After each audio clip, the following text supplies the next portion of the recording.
Check 1, 2, 1, 2. You want to hear me loud and clear? 1, 2. All right. All right. Good afternoon. We thought we'd do this in the middle of the day just for dramatic effect, so you all could understand the extreme heat that we're experiencing here in Southern Nevada. But good. I'm really honored to be here today to welcome EPA Administrator Michael Regan to our community, as well as our partners at the federal level, state level, and of course our tribal partners here as well, and my partner and friend, Congressman Stephen Horsford. We're standing here next to Lake Mead, which is the main source of water for 25 million Americans. We expect that this lake, as you can see by the bathtub ring, keeps growing and growing to get down to about 22% of its full capacity by the end of the year. Unfortunately, our state, along with much of the West, has been hit hard by a mega drought. This is the worst drought in 12 centuries, and we all know and feel that Nevada is at the epicenter of the drought and the climate crisis. And the only way we can begin to address this is through innovative solutions. And that's why I fought so hard for investments in water infrastructure, water management, and water recycling, including my large-scale water recycling bill, which was included in the Infrastructure Investment and Jobs Act. It will help keep more water in Lake Mead and will ensure that generations of Nevadans have the water they need. I'm also proud to have helped pass the Wildlife Response and Drought Resiliency Act out of the House this past month. This included 5 of my bills to combat drought, promote water conservation, and invest in drought-proof water infrastructure projects that use 21st century data, tools, research, and technologies. And most importantly, I'm incredibly eager to return to Washington, D.C. this evening so I can vote along with Congressman Horsford on the Inflation Reduction Act, which will not just make the United States' most historic investment in climate change and climate resiliency, it will make a historic investment in drought relief measures.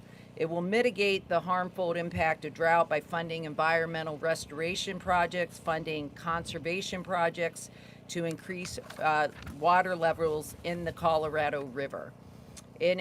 Right now, at this point, as we all know, Las Vegas has been such a vibrant community, and one that literally was created out of the desert, has been a world leader in tourism and in innovation. And I know we will take that same type of innovation and work with other states who rely on the Colorado River to continue to address our drought and to continue to address our water crisis. And I know that I have no better partner in Washington than that of my friend and a fighter for Southern Nevada, Congressman Stephen Horsford. And with that, I'd like to welcome him to the podium. Thank you, Susie. I'm honored to be here to join with you, Congresswoman Susie Lee, and welcoming EPA Administrator Michael Regan to our community, to our state, and to Lake Mead, which, growing up here, this is one of the places where we came to recreate, where we used to really learn how to out in the lake and to be able to fish. And just a few summers ago, I was here with my kids, and to see the decline of the water levels is just an impact to the quality of life to so many Nevadans and people who rely on the water, as Congresswoman Lee said. And there is no more important moment than now to take action to help preserve and protect Lake Mead and to address the climate crisis and the drought.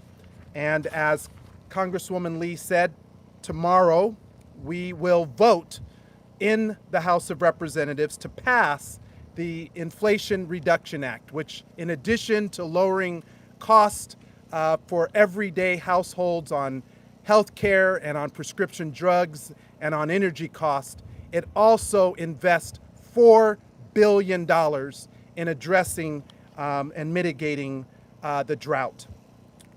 But this work could not be possible without the partnership of the Biden-Harris administration, EPA Administrator Michael Regan, Governor Steve Sisolak, Congresswoman Susie Lee, who serves on the powerful Appropriations Committee, and all of our federal partners who are working to ensure the resources get to where they need, and to our indigenous community leaders who also have a stake in preserving the cultural and heritage artifacts that are also here. So I want to thank everyone for being here. I'm going to proudly cast my vote in favor of this Inflation Reduction Act tomorrow for current and future generations of Nevadans who deserve to come to Lake Mead and to other places as we address the climate crisis and address the drought. Now I'd like to welcome the 16th Administrator for the United States EPA, Michael S. Regan.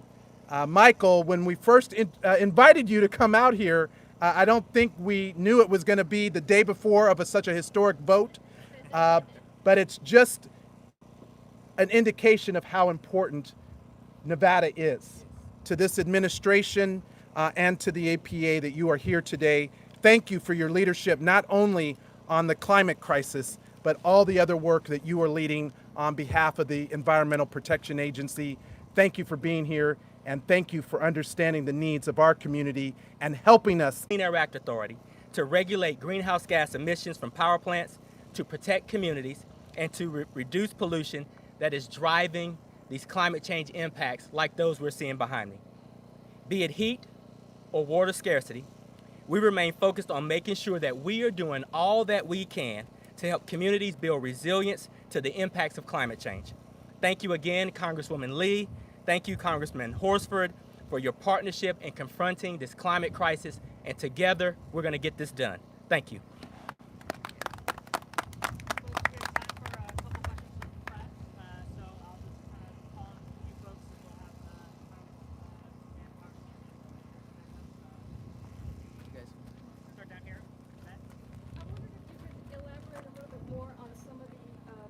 Mitigating efforts you talked about before. You could explain further how that will help to mitigate the drought and the drinking water issues?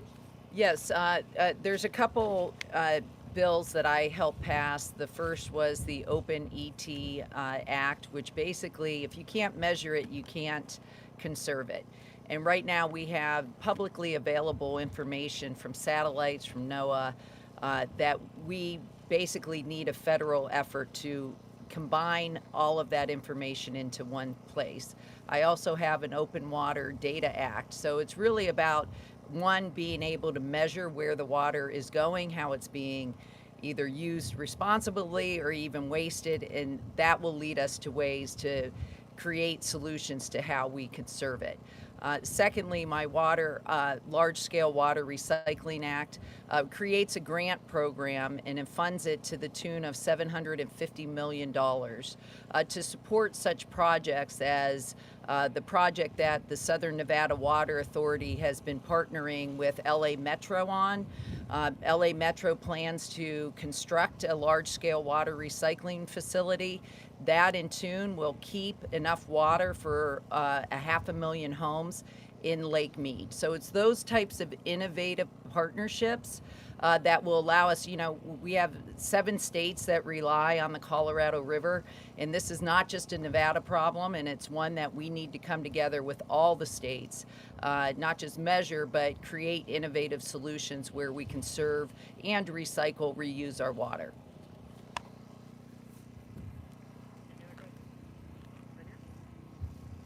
About the vote tomorrow, the Inflation Reduction Act. Can you just bullet point how that's going to affect us one more time, and specifically here in Nevada? So the Inflation Reduction Act does 3 primary things that will allow Medicare to finally be able to negotiate for lower prescription drug costs under Medicare Part D.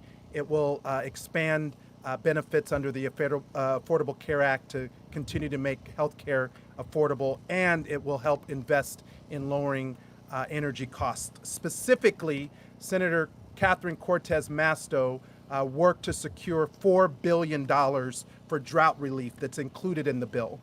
That will help agencies buy private water rights and help municipalities with conservation projects to help increase the level of water in the Colorado River system.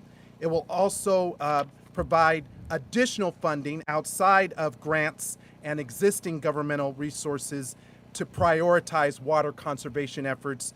And finally, it will allow both state and local government agencies and tribal governments to be able to negotiate for additional water rights as we work to provide leadership on addressing the longer-term water needs, as Congresswoman Susie Lee just laid out.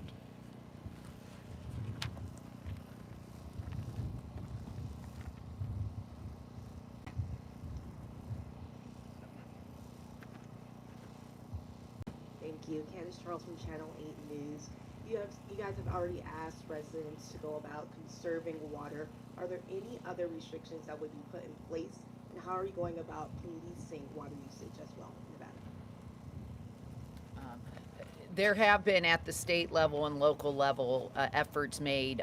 What we do at the federal level is provide federal funding, such as funding for Water Smart initiatives.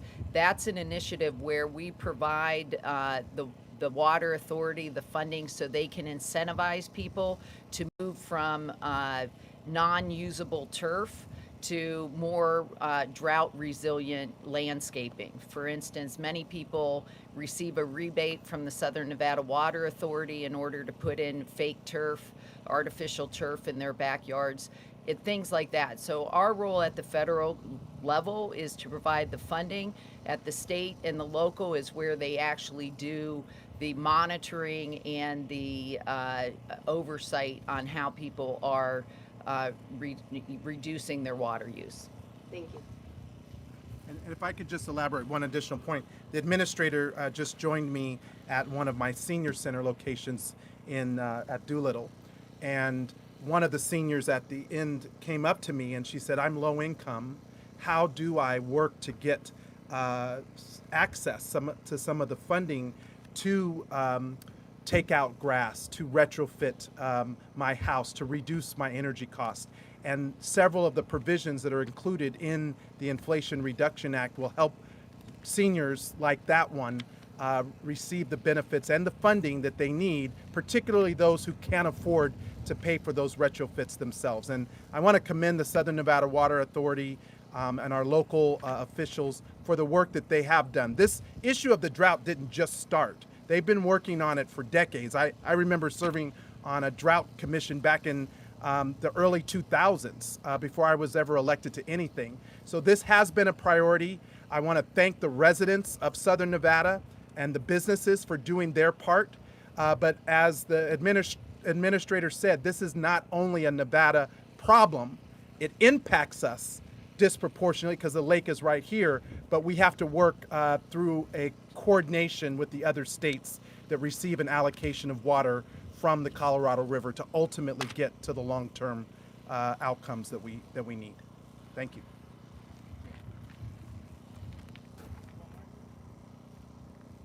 This will be our last question. Just for Administrator Reagan, is this your first time to Lake Mead in person? And if so, just can you share a little of your reaction